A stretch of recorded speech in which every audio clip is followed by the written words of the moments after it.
Hello guys, welcome to Talkies Today channel. Hello guys, welcome back to Talkies Today channel. బుల్లితెరపై వంటల programs అంటే ఒకప్పుడు మా ఇంటి వంట ఇలాంటి వంటకాలు చూసి నేర్చుకునే వాళ్ళం. కానీ ఇప్పుడు వంటలతో పాటు కాస్త క్రింజ్, ఇంకొంచెం డ్రామా, అంతకుమించి పార్షియాలిటీ చూపిస్తేనే కదా అది ఒక రకమైన రియాలిటీ షోలా అనిపించుకునేది. మన కుక్కు విద్యారత్నాలు లేటెస్ట్ సాటర్డే అలాగే సండే ఎపిసోడ్స్ చూశాక ప్రతి ఒక్కరి మైండ్లో కొన్ని సాలిడ్ క్వశ్చన్స్ అయితే తిరుగుతూ ఉంటాయి. అసలు జడ్జెస్ వంటలు టేస్ట్ చూసి మార్కులు వేస్తున్నారా, లేక ఆల్రెడీ మైండ్లో ఒకరిని ఫిక్స్ అయిపోయి మిగతా వాళ్ళని డౌన్ చేస్తున్నారా అనే డౌట్ అయితే అందరికీ వస్తాయి. సో ఈ వారం ఎపిసోడ్స్ లో జరిగిన రచ్చ, జడ్జిమెంట్ లో ఉన్న లూప్ హోల్స్ ఏంటో ఇప్పుడు మన స్టైల్లో ఈ వీడియోలో డీటెయిల్ గా డిస్కస్ చేద్దాం. సో మ్యాటర్ లోకి వెళ్ళిపోదాం లేట్ చేయకుండా. వీడియోని ఎక్కడ స్కిప్ చేయకుండా ఎండ్ వరకు చూడండి. వీడియో చాలా ఇంట్రెస్టింగ్ గా ఉండబోతుంది. సో వీడియోని కనుక మీరు ఫస్ట్ టైం చూస్తున్నట్టయితే వీడియోకి ఒక లైక్ చేయండి, కామెంట్ చేయండి, హైప్ అనిపిస్తే హైప్ ఇవ్వండి, వీడియోకి ఎక్కువ రీచ్ వస్తుంది. సో ఇలాంటి లేటెస్ట్ అప్డేట్స్ కోసం మన టాకీస్ టుడే ఛానల్ ని ఇప్పుడే సబ్స్క్రైబ్ చేసుకుని పెట్టేసుకోండి.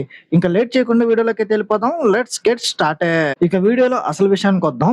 సో గత 2 వారాలుగా తనుజ అయితే లేకపోవడంతో షో కాస్త డల్ అయింది. అందుకే ఈ సాటర్డే ఎపిసోడ్ కి తనుజని గ్రాండ్ గా తీసుకొచ్చారు. నిజం చెప్పాలంటే ఆమె రాకతో కొంచెం టీఆర్పీ రేటింగ్స్ కూడా పుష్ అయినాయని చెప్పాలి. నిఖిల్ తనుజని స్టేజ్ పైకి తీసుకొచ్చి చేసిన డాన్స్ పర్ఫార్మెన్స్ ఫ్యాన్స్ కి బాగా నచ్చుతుంది. సో మంచి పర్ఫార్మెన్స్ చేశారు వాళ్ళు. ఇక ఈ వారం కంటెస్టెంట్స్ అందరూ టాలీవుడ్ లెజెండరీ కమెడియన్స్ గెటప్స్ అయితే వేశారు. ఇందులో కొంతమందివి అద్భుతంగా ఉంటే, కొన్ని మాత్రం ఓవర్ యాక్షన్ తో క్రింజ్ గా అనిపించాయి. ఇక ముందుగా రీత గారు కల్పనారాయ్ గెటప్ అయితే వేశారు. ఓళ్ళు ఉన్నారు ఓళ్ళు లేరు అంటూ కల్పన గారి స్లాంగ్స్ ని దించడమే కాకుండా చాలా నీట్ గా న్యాచురల్ గా నవ్వించింది. ఈ వారం one of the best getups లో రీత గారిది కూడా ఒకటి. ఇక చింతకాయల రవి చిరుత సినిమాలో ఆలీ గారిని డూప్ లాగా పర్ఫెక్ట్ గా సెట్ చేయడు మన అవినాష్ అయితే. ఇక ఇమ్ము అండ్ హరి వీళ్ళిద్దరూ కామెడీ ఎక్కువగా చేద్దాం అనుకుని ఎక్కువగా క్లమ్జీ చేసేశారు. ముఖ్యంగా హరి గెటప్ లో ఫన్ కంటే కూడా ఓవర్ యాక్షన్, క్రింజ్ ఎక్కువగా అనిపించింది. సో ఎప్పుడు యాక్టివ్ గా ఉండే దీపిక ఈ వారం ఎందుకో కాస్త డల్ గా అనిపించింది. సో దీపిక చాలా స్పాంటేనియస్ గా డైలాగులు చెప్తూ నవ్విస్తా ఉంటది. కానీ ఈ వారం ఎందుకో మిగతా వారాలతో కంపేర్ చేస్తే కాస్త డల్ గా కనిపించింది దీపిక. స్పూన్ తో నిమ్మకాయ పెట్టుకుని చేసిన అడ్వాంటేజ్ టాస్క్ లో 17 గెలిచి ఎక్స్ట్రా టైం అయితే సాధించింది. సో కంటెస్టెంట్స్ చేసిన వంటల పేరు పలకడానికి ఈ వారం కొంచెం కొత్తగా అనిపించాయి. తనుజ అయితే కేరళ స్పెషల్ ఇడియప్పంతో పాటు చికెన్ కర్రీ అలాగే గసగసాల పాయసం చేసింది. ఆశిక పసుపు కొమ్ము ఆకులతో ఒక వెరైటీ స్వీట్ చేసింది. అలాగే టీ కాంబినేషన్ కూడా తీసుకొచ్చింది. ఇక్కడే అసలైన ట్విస్ట్ మొదలైంది. ఆశిక తన అమ్మమ్మ దగ్గర నేర్చుకున్న పసుపు కొమ్ము ఆకుల వంటకం చాలా వెరైటీగా టేస్టీగా ఉందని జడ్జెస్ కూడా పొగిడారు. కానీ మార్కుల విషయానికి వచ్చేసరికి ఆమెకి ఇచ్చింది కేవలం 84 మాత్రమే. మరోవైపు నిఖిల్ ఎప్పుడు చేసే అదే రొటీన్ క్రాబ్ ఫ్రై, చింతపండు నూడిల్స్ చేస్తే అతనికి ఎక్కువ మార్కులు ఇచ్చారు. తనుజ 50 నిమిషాల్లో కష్టపడి 2 కర్రీస్ బాగా చేసిన ఇడియప్పం సరిగ్గా లేదనే సాకుతో 81 మార్కులు మాత్రమే ఇచ్చారు. ఇక సండే ఎపిసోడ్ లో పల్లవి గారు చేసిన స్వీట్ లో అసలైన మెయిన్ ఇంగ్రీడియంట్ అయిన షుగర్ ని మర్చిపోయారు. సో షుగర్ వేయడం మర్చిపోయినా కూడా జడ్జెస్ ఆ విషయం చెప్పగానే ఆమె కన్నీళ్లు పెట్టుకున్నారు. అంతే, ఏడిస్తే చాలు మార్కులు వచ్చేస్తాయి అన్నట్టు ఆమెకి థర్డ్ ప్లేస్ ఇవ్వడం ఏంటో ఎవరికి అర్థం కాలేదు. సో మిగతా వాళ్ళు కష్టపడి వంటలు చేస్తే ఇక్కడ చక్కెర మర్చిపోయినా కూడా ఏడిస్తే చాలు మార్కులు వచ్చేస్తాయని ఆడియన్స్ కూడా డౌట్ అయితే వస్తుంది. ఇక సండే ఎపిసోడ్ లో డెమాన్ పవన్ కి ఏకంగా 93 మార్క్స్ తో టాప్ లో ఉన్నాడు. పవన్ బాగానే వంటలు చేస్తాడు. కానీ శ్రీదేవి గారు పవన్ ని పొగిడే రేంజ్ చూస్తుంటే బాబోయ్, ఒక మనిషిని ఇంతలా ఆకాశానికి ఎత్తేయాలా అనేలాగా అనిపిస్తుంది. సో మిగతా వాళ్ళు వంటలు బాగా చేస్తున్న వాళ్ళకి రాని అప్రిసియేషన్ పవన్ కి అయితే దక్కుతుంది.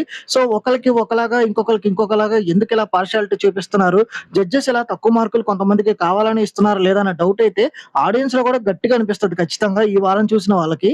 ఈ జడ్జెస్ యొక్క పార్షియాలిటీ చూస్తుంటే ఈ సీజన్ విన్నర్ ని రన్నర్ ని ఆల్రెడీ మేకర్స్ ఫిక్స్ అయిపోయినట్టుగా అనిపిస్తుంది.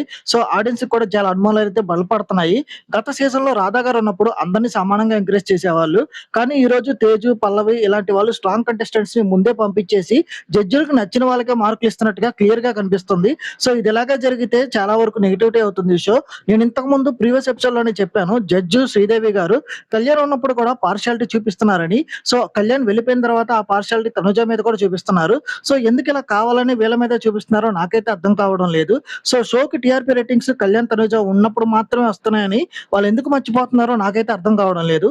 సో ఇది గైస్ ప్రస్తుతం లేటెస్ట్ ఎపిసోడ్ యొక్క రివ్యూ అయితే. సో తనుజ అయితే ప్రస్తుతం తన వెబ్ సిరీస్ షూటింగ్స్ తో అలాగే white and yellow flower stories తో సోషల్ మీడియాలో చాలా బిజీగా ఉంది.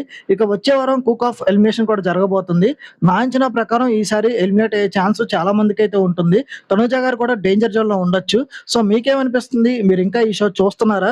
శ్రీదేవి గారి జడ్జిమెంట్ కరెక్ట్ గానే ఉంటుందా? సో పల్లవి గారు ఏడిస్తే మార్కులు వేయడం కరెక్టేనా? మీ ఒపీనియన్ ఏంటో కింద కామెంట్ సెక్షన్ లో మీ అభిప్రాయాన్ని మాతో షేర్ చేసుకోండి. సో తనుజ ఫ్యాన్స్ ఎంతమంది ఉన్నారు? వీడియోకి ఒక లైక్ చేయండి. 'కుకు విద్యారత్నాలు' షో ఇంకా చూస్తున్న తనుజ ఫ్యాన్స్ గాని, కళ్యాణ్ ఫ్యాన్స్ గాని ఎవరైనా ఉంటే వీడియోకి లైక్ చేసి అలాగే కామెంట్ కూడా చేయండి. సో ఇలాంటి లేటెస్ట్ అప్డేట్స్ కోసం మన టాకీ స్టూడియో ఛానల్‌ని ఇప్పుడే సబ్స్క్రైబ్ చేసుకోండి. వీడియోలో ఇన్ఫర్మేషన్ నచ్చితే హైప్ కనిపిస్తే హైప్ ఇవ్వండి. వీడియోకి ఎక్కువ రీచ్ వస్తది. సో మళ్ళీ ఇంకొక మంచి అప్డేట్‌తో మళ్ళీ మీ ముందుకైతే వస్తాను. మీరు కళ్యాణ్ ఫ్యాన్స్ అయితే కళ్యాణ్ అని, తనుజ ఫ్యాన్స్ అయితే తనుజ అని, నాలాగే కళ్యాణ్, తనుజ మ్యూచువల్ ఫండ్స్ అయితే కేటీ అని కామెంట్ సెక్షన్‌లో మెన్షన్ చేయండి. మళ్ళీ కలుద్దాం. Thanks for watching. జై హింద్.